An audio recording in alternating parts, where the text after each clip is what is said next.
चलिए, last class में मैंने आपको रेजिस्टिविटी, प्रतिरोध और प्रतिरोधकता के बारे में बताया था। आज मैं एक न्यूमेरिकल करके बता रहा हूं। क्वेश्चन, यदि किसी चालक तार का प्रतिरोध R बराबर 4 ओम है और उसकी लंबाई को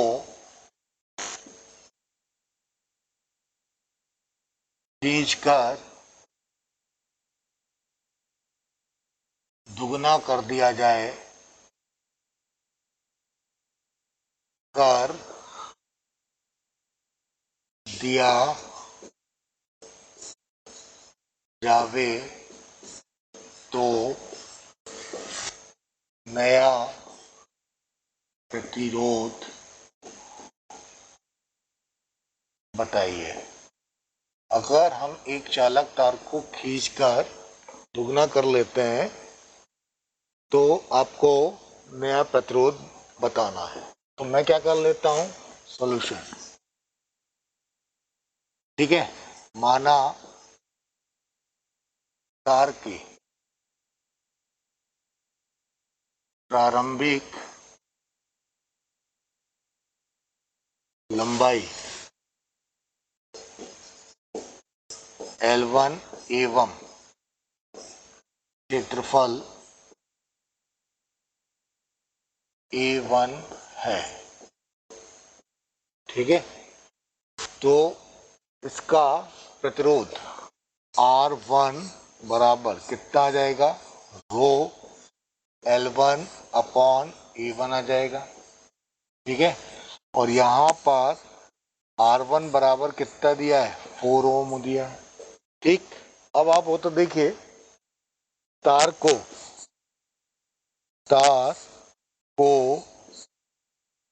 खींचकर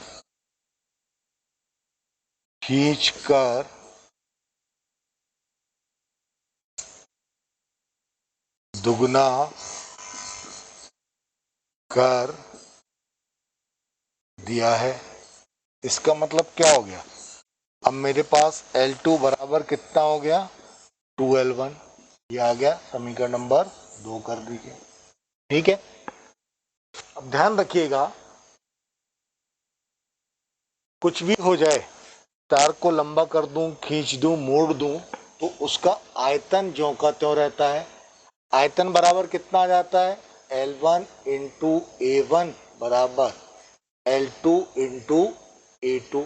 अब ये कैसा आता है, ये हो जाता है लंबाई, ये हो गई गुणित चौड़ाई गुणित ऊंचाई, तो L into L into L, L Q यानी आयतन का विमी सूत्र, इसलिए मैं ये ऐसा ले लेता हूं। तो ये हो गया L1 A1। L2 को हमने क्या कर दिया, लंबाई में दुगना कर दिया, तो ट्वाइस L1। A2 में निकालना चाहता हूं, तो ये दोनों कैंसिल, इसलिए A2 अब मेरे पास कितने के बराबर हो गया, A1 बाई 2 हो गया।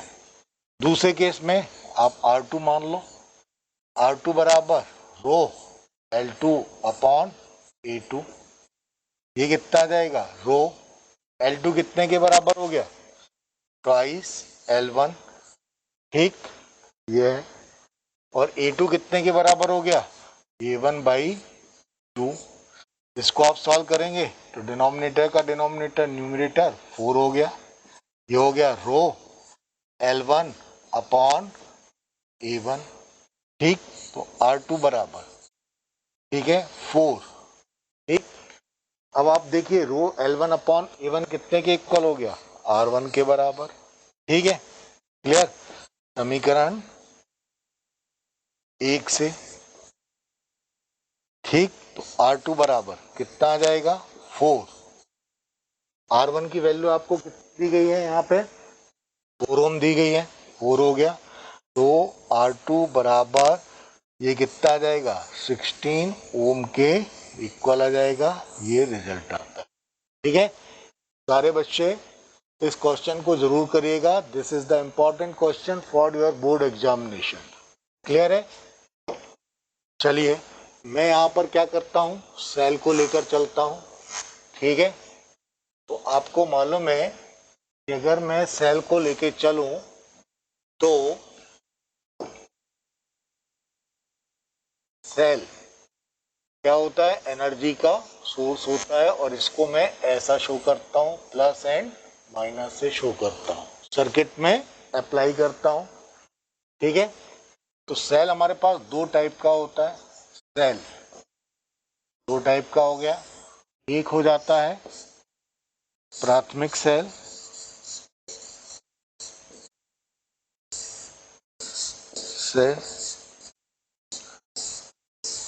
ठीक, जिसको मैं क्या करता हूँ, एक बार यूज करके फेंक देता हूँ। और दूसरा क्या हो जाता है आपके पास, द्वितीयक सेल।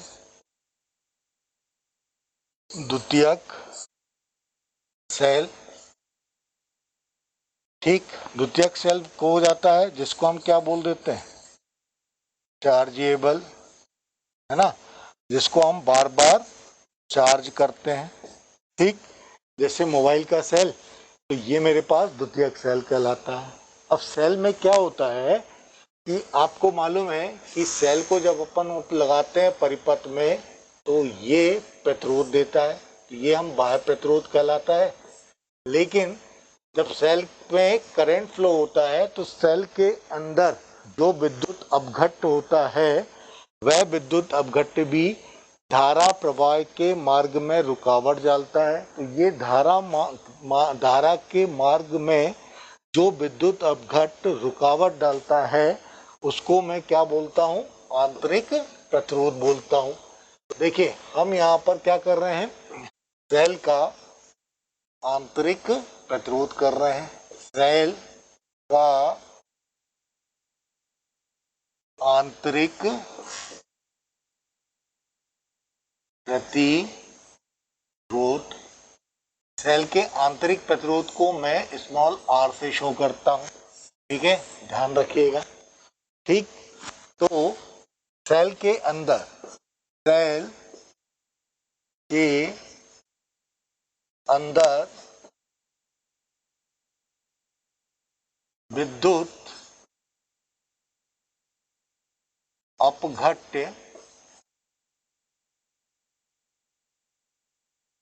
के द्वारा धारा प्रवाह के मार्ग में जो रुकावट डाली जाती है वह सेल का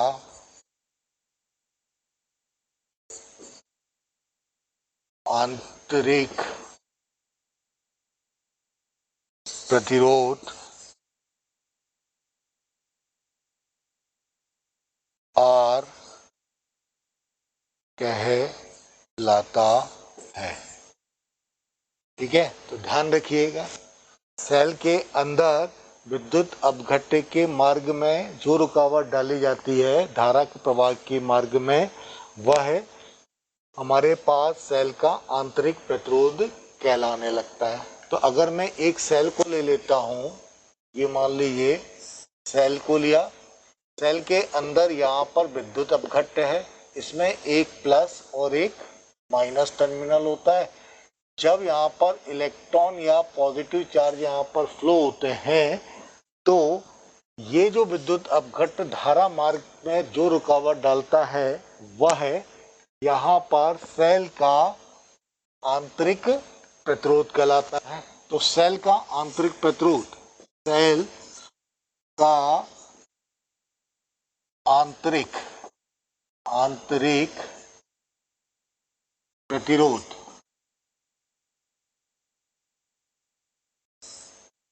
निर्भर करता है। यह तीन चीजों के ऊपर क्या करता है, निर्भर करता। तो सेल का आंतरिक प्रतिरोध निम्न तीन चीजों के ऊपर निर्भर करता है। नंबर एक, ठीक, दोनों इलेक्ट्रोडों के